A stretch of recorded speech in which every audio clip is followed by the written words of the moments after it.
आपने भारत, नेपाल और चीन के बारे में जरूर सुना होगा, लेकिन उनके दरमियान एक ऐसा मुल्क भी है जिसके बारे में बहुत कम लोग जानते हैं। ये मुल्क इतना पुरस्कार है कि दुनिया के ज्यादातर लोग इसे नक्शे पर भी तलाश नहीं कर सकते। यहाँ ना तो कोई ट्रैफिक सिग्नल्स हैं, ना ही मैकडॉनल्ड्स जैसे फास्ट फूड रेस्टोरेंट्स। और सबसे हैरानकुन बात यह है कि यहाँ की हुकूमत अवाम की दौलत नहीं बल्कि उनकी खुशी को कामयाबी का म्यार मानती है। ये सब सुनकर लगता है जैसे कोई कहानी हो, लेकिन ये हकीकत है। ये है भूटान, हिमालय के पहाड़ों में छुपा एक खूबसूरत और अनोखा मुल्क जो जैसे इस दुनिया से हटकर अपनी एक अलग दुनिया में मौजूद है। इस वीडियो में हम आपको भूटान के ऐसे हकाइक, राजों और हैरत अंगेज सच्चाइयों के बारे में बताएंगे जिनके बारे में शायद दुनिया का बेशतर हिस्सा कुछ भी नहीं जानता। मशरकी हिमालय की बुलंदियों पर बसने वाला भूटान एक छोटी सी बादशाहत है जो तीन जानिब से भारत और शुमाल से चीन के दरमियान वाक़े है।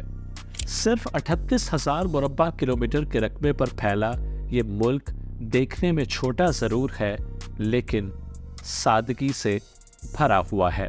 इसकी इस सादगी के पीछे एक हैरानकुन हकीकत छुपी है। ये वो कौम है जिसने दुनिया के लिए तरक्की का मतलब ही बदल के रख दिया।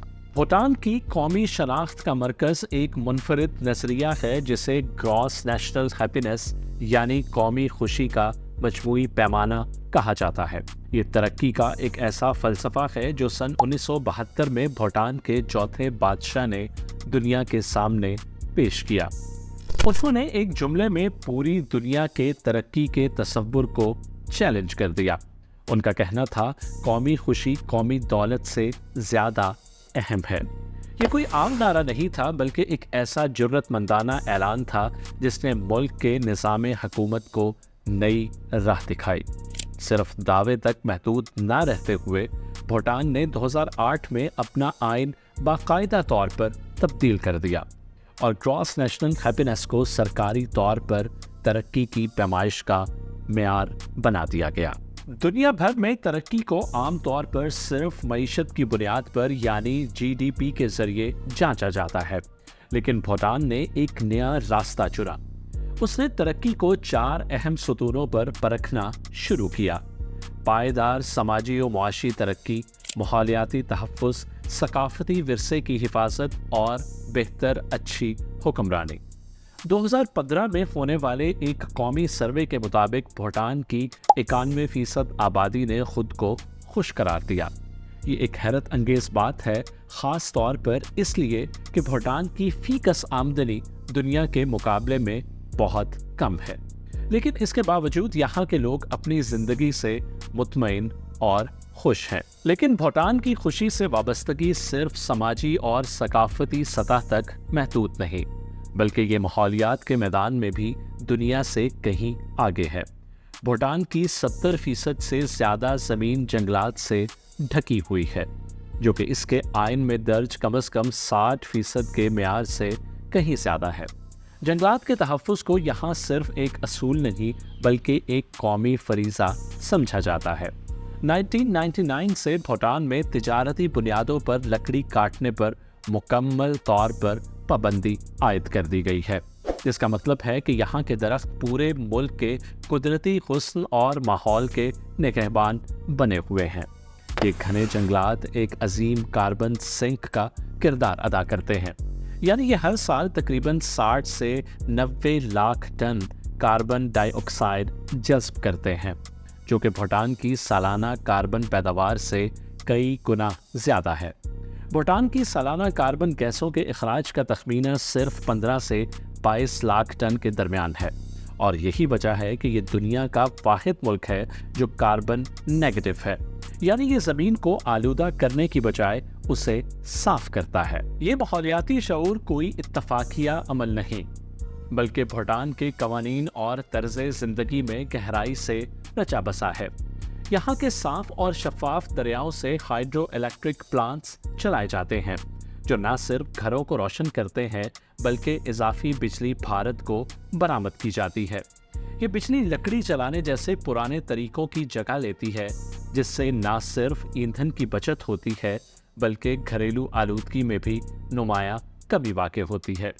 मज़ीद ये कि हुकूमत LED बल्ब और इलेक्ट्रिक व्हीकल्स पर सब्सिडी देती है ताकि मुल्क का कार्बन फुटप्रिंट और भी कम हो जाए। दूसरी जानिब मुल्क में महफूज जंगल के इलाके और जंगली हयात के लिए मखसूस राहदारियाँ कायम की गई हैं, जिनकी बदौलत स्नो लेपर्ड्स, टाइगर्स और क्रेन जैसे नायाब जानवर आज़ादी और तहफ़्फ़ुज़ के साथ अपनी फितरी रिहाइश गाहों में घूम सकते हैं। ये सब इक़दामात इस बात की गवाही देते हैं कि भूटान माहौल से हम आहंग एक मिसाली कौम है। भूटान में सयाहत को भी एक कीमती और नाजुक ख़जाने की तरह संभाला जाता है। यहाँ कम तादाद ज़्यादा कद्र का उसूल अपनाया गया है, यानी भारी हुजूम से बचने के लिए हर सयाह को हुकूमत के मंजूर शुदा एजेंसी के ज़रिए अपना सफ़र बुक करवाना होता है और रोज़ाना की बुनियाद पर एक सस्टेनेबल डेवलपमेंट फ़ीस अदा करनी पड़ती है, जो तकरीबन $100 के बराबर है। इस फ़ीस का मकसद सिर्फ आमदनी हासिल करना नहीं, बल्कि इस बात को यकीनी बनाना है कि हर आने वाला सयाह मुल्क की सकाफत, माहौल और कुदरती हुस्न को बरकरार रखने में बराह रास्त किरदार अदा करे। इस निज़ाम की बदौलत भूटान न सिर्फ गैर ज़रूरी सयाही दबाव से बचा हुआ है, बल्कि अपनी साफ़ सुथरी फ़िज़ा, रिवायती तर्ज़ ज़िंदगी और कुदरती माहौल को आज भी असल हालत में महफूज रखे हुए है। इस मुल्क की सकाफ़ती विरासत आज भी इसकी जदीद ज़िंदगी का बुनियादी हिस्सा है। यहाँ के लोग आज भी रिवायती लिबास पहनते हैं। मर्द घू और ख़वातीन कीरा ज़ेब-तन करती हैं।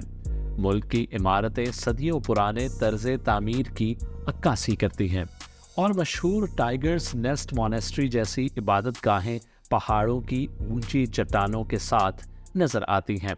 यहाँ तक कि दारुल हुकूमत थैम्फू में भी कोई ट्रैफिक सिग्नल नज़र नहीं आता, बल्कि सफ़ेद दस्ताने पहने पुलिस अहलकार बड़े सुकून और तरतीब से गाड़ियों की रहनुमाई करते हैं, जो इस कौम की मुतवाज़न और धीमे तर्ज़े ज़िंदगी की अलामत है।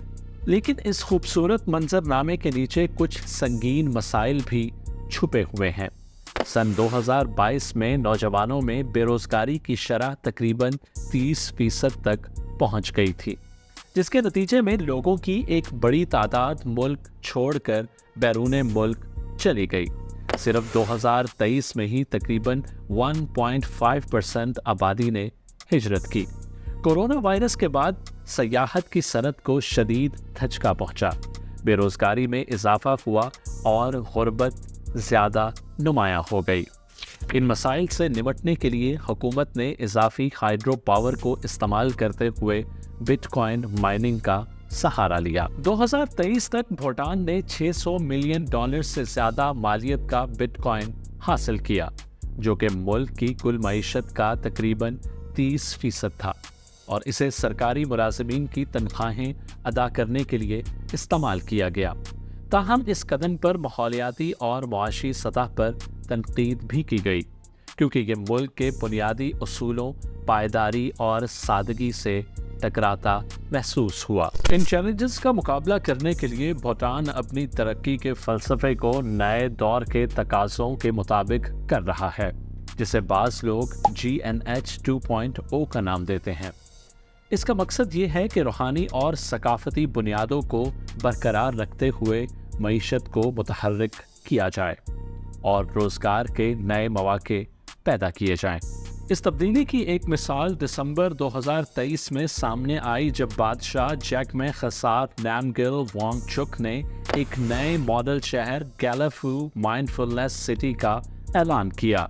ये मंसूबा भारत की सरहद पर तकरीबन 2500 मुरब्बा किलोमीटर रकबे पर मुहित होगा, जो कि सिंगापुर के कुल रकबे से तकरीबन 3 गुना बड़ा है। गैलाफू को एक जदीद रूहानी, माहौलियाती और मुआशी मरकज़ के तौर पर तैयार किया जा रहा है। इस शहर को एक स्पेशल एडमिनिस्ट्रेटिव रीजन का दर्जा दिया गया है।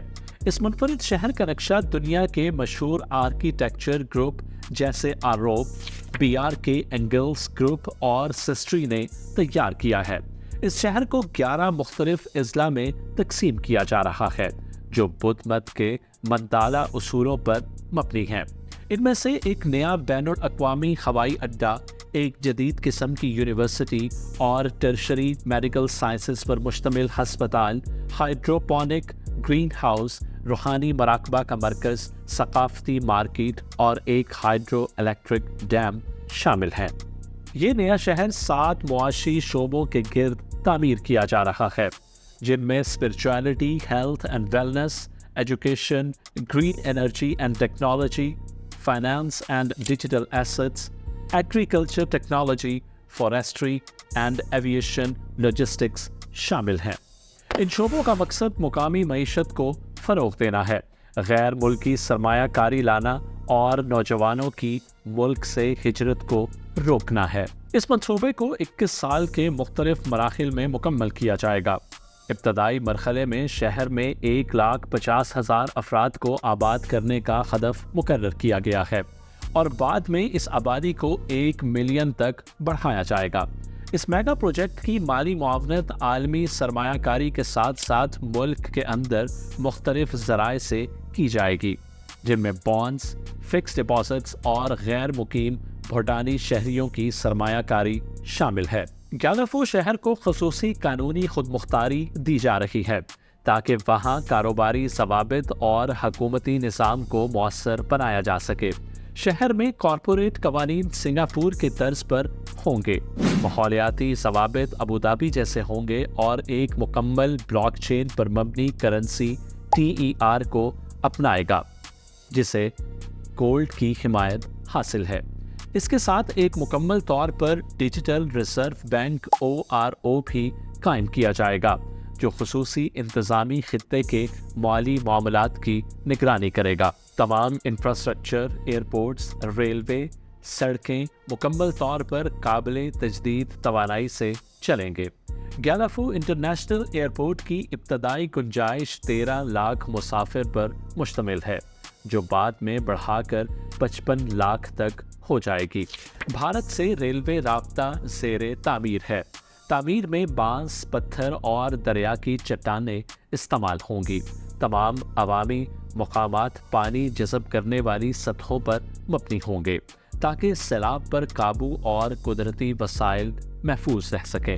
भूटान हमें ये सिखाता है कि छोटे ममालिक भी बड़ी तब्दीली ला सकते हैं। ये साबित करता है कि असल तरक्की सिर्फ दौलत में नहीं बल्कि फितरत की हिफाजत, सकाफत के तहफ़्फ़ुज़ और खुशियों हम आहंगी पर मबनी मुस्तक़बिल बनाने में है। चाहे वो घने जंगलात हों, साफ तवानाई, पायदार सयाहत या विजनरी माइंडफुलनेस सिटी, भूटान दुनिया के तरक्की के नक्शे को अपने अंदाज में दोबारा लिख रहा है। अगर आपको ये मालूमाती वीडियो पसंद आई हो तो लाइक करना मत भूलिएगा, सब्सक्राइब करें और ऐसी मज़ीद हक़ाइक़ पर मबनी कहानियों के लिए दोबारा ज़रूर आएँ, क्योंकि हम लाते हैं आपके लिए वो सच जो दुनिया से अक्सर छुपे हुए हैं। अपना बहुत सा ख्याल रखिए, मिलते हैं अगली वीडियो में, तब तक के लिए अल्लाह निगहबान।